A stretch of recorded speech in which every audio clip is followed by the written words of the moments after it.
for NDTV. When it comes to any emotionally charged issue, the internet is a din of contending voices, often going places where official discourse fears to tread. The recent terrorist attacks in the UK have plunged India into a mode of stunned self-reflection, and the web reflects those dilemmas.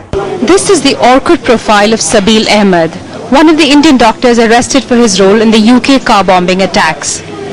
Since his arrest, the account, which gives very little information about him, has been swarmed with messages that lash out at him for implicating all Indians as possible terrorists and making things that much more difficult for Indian Muslims. I think there are many Indian Muslim blogs also, and they are actually against this militant wing of their own religion. Now, one take is that the people, the jihadis, have misinterpreted their religion. They've kind of taken it over. They get all the publicity. Religion as an issue on the internet has become even more fraught for Indians after the UK arrests. On one hand, people vent their most bigoted feelings on blogs and social networks under varying degrees of anonymity.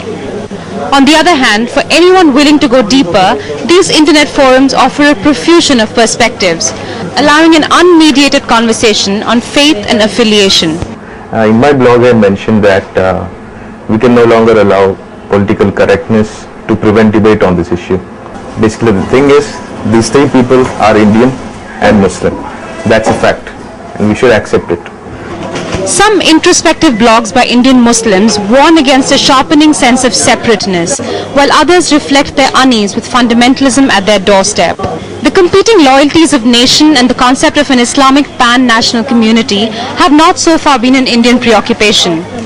But with no one insulated from the burning issues of Iraq, Palestine, Lebanon and Afghanistan anymore, this global clash of ideas has come closer home for all Indians. Amulya Gopalakrishnan for NDTV.